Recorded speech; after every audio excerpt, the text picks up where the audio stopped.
सत्संग जी, प्रेम से कहना, ये भक्ति वाले भाव लेकर किस प्रकार चलना है, किस प्रकार अपने जीवन को ये भक्ति भरा जीवन बनाना है।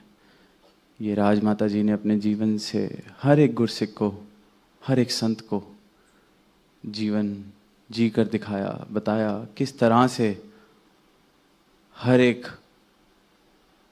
रिश्ते से ऊपर उठकर सिर्फ गुरु के साथ एक भक्त वाला रिश्ता किस प्रकार निभाया जाए। और वहीं फिर सदगुरु माता जी ने जो एक अनेकों शिक्षाओं में से एक जो शिक्षा सदगुरु रूप में आकर हमें दी कि इश्क हकीकी का एक ही असूल है, तू कबूल है तो तेरा सब किया कबूल है, तेरा किया सब कबूल है। एक्सेप्टेंस, ग्रैटिट्यूड,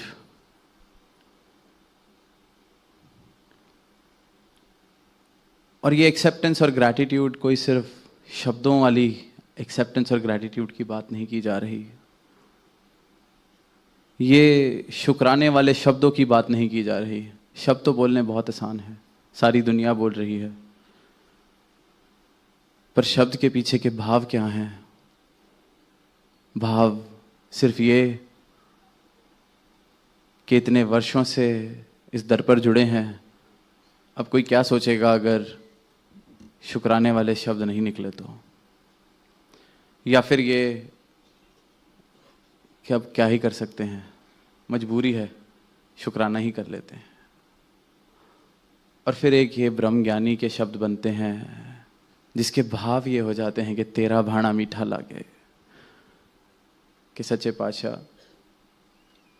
तेरा किया सब कबूल है, मुझे ताकत बख्शो, शक्ति बख्शो कि आपके भाणे को मान सकें, मीठा मान सकें। ये भाव, समर्पण वाले भावों से ये ब्रह्म ज्ञानियों वाली अवस्था जो सदगुरु देते हैं, और ये वो मुक्ति वाली अवस्था जो कारण नहीं ढूंढ रही है शिकवा करने के। सब कुछ होने के बावजूद भी देखा जाता है कि कारण ढूंढे जाते हैं, कमी निकाल दी जाए। खुश रहने के लिए अनेकों कारण हो मेरे पास, पर फिर भी जिस प्रकार हमारी जीभ कहीं कुछ दांत में फंस जाए या किसी दांत में कहीं गैप आ जाए, सिर्फ वहीं जाती है। मन का भी यही काम है, और जो अपनी गाड़ी इस मन के भरोसे चला रहा है उसने भी सिर्फ कमियों पे और इन कारणों पे जिन्होंने सुख की अवस्था से, खुशी की अवस्था से मुझे दूर लेके जाना है। तो निरंतर बात की जा रही है मुक्ति की, पर मुक्त होना किससे है? मुक्त कहा किसे गया है?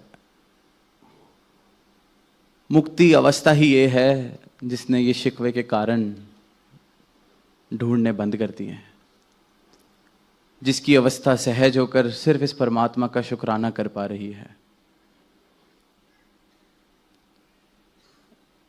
जिसने नफरत, निंदा, वैर, इन चीजों से खुद को मुक्त कर लिया है, जिसने प्रकाश को देख लिया है और प्रकाश में जीवन जीना शुरू कर दिया है। क्योंकि ये जो सारे के सारी अवस्था हैं जहां मैं निंदा, नफरत, वैर, दीवारें, दूरियां, इस प्रकार के भावों से युक्त रहता हूं, वो अंधकार वाली अवस्था है, अंधेरे वाली अवस्था है। और हम सब ने देखा है, जब किसी कमरे में एक छोटा सा दिया भी रख दिया जाए, वह अंधकार नहीं रह सकता। इसी प्रकार परमात्मा जिसके जीवन में शामिल हो जाए, जिस हृदय में परमात्मा बस जाए, वहाँ पर ये भाव भी नहीं रह सकते। तो असली में जीवन मुक्ति है। और इस दातार प्रभु को जानकर, मानकर भी मेरे जीवन से ये भाव अगर नहीं जा रहे, तो मानो मुझे रोशनी का पता भी चल गया, पर फिर भी मैं अंधकार में रहने का चुनाव कर रहा हूँ। तो सिर्फ नाम लेना मुक्ति नहीं, मुक्ति इन भावों से मुक्त हो जाना है। अपने जीवन की ओर देखें, मेरे जीवन की रोज ताउम्र एक ही कहानी है। मुझे लगता है कि उम्र के साथ जीवन की कहानी बदल रही है। उम्र वही बढ़ रही है, वर्ष बढ़ रहे हैं, पर जीवन मेरा वही का वही। मांगें, प्राप्तियां, प्रतिस्पर्धा, कंपटीशन, ईर्ष्या। जब स्टूडेंट था तो best grades were my object of desire. थोड़ा सा बड़ा हुआ तो best university became my object of desire.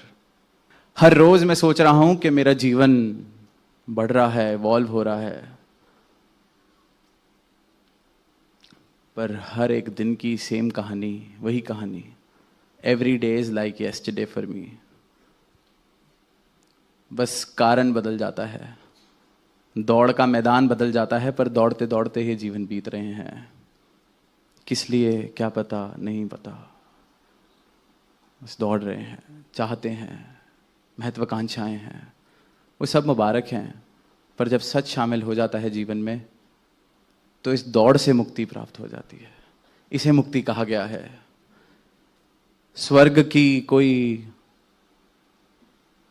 ऐसी कामनाएं, स्वर्ग के लिए कोई ऐसे कर्मकांड तप त्याग, मुक्ति के लिए ऐसे कोई कर्मकांड तप त्याग नहीं बताए गए। स्वर्ग इसी पल जिसको मिल जाता है वो मुक्त है, और ये मुक्ति सदगुरु बख्शते हैं अपने हर एक संत को।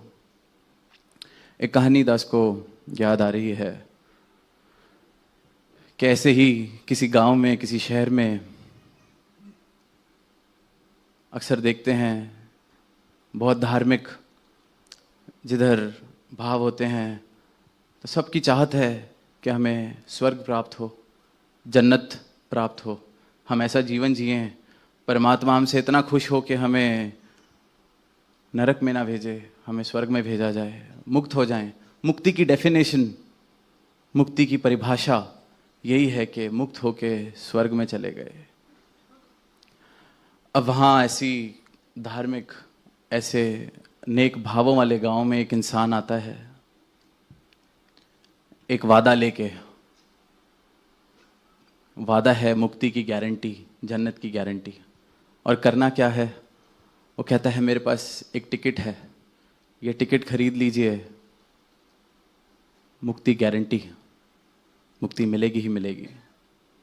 सौदा बड़ा अच्छा लगता है सबको। अब टिकट खरीदनी शुरू होती है, सब खरीद रहे हैं टिकट।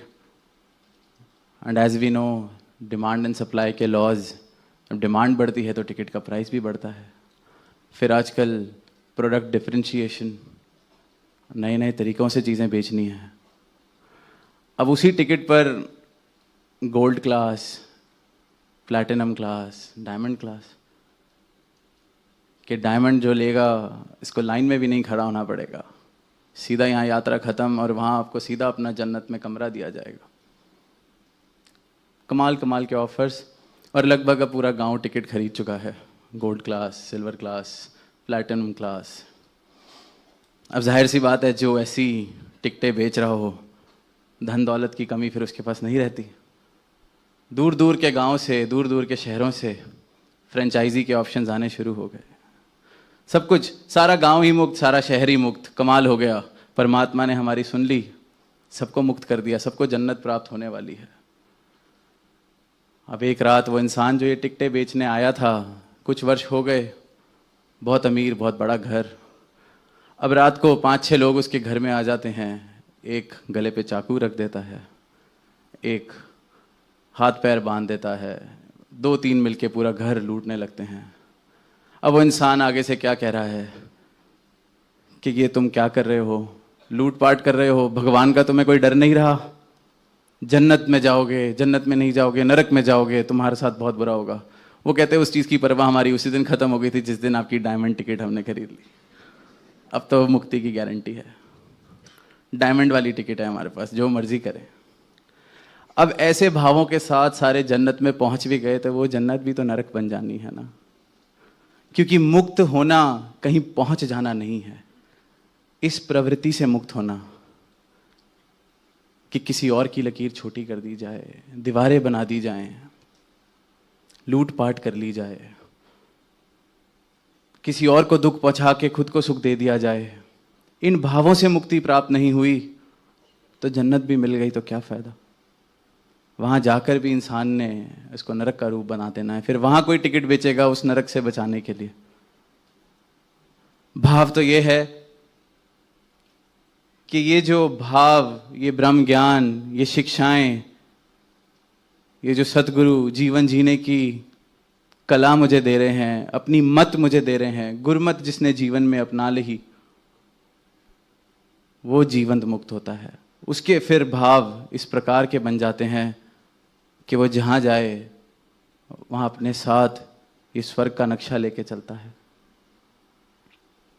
फिर वो वैर, ईर्ष्या, नफरत, दूरियों वाले भावों से मुक्त हो जाता है। इन भावों से जो जीवन मुक्त हो रहा है वो वाकई मुक्त कहलाया जा सकता है।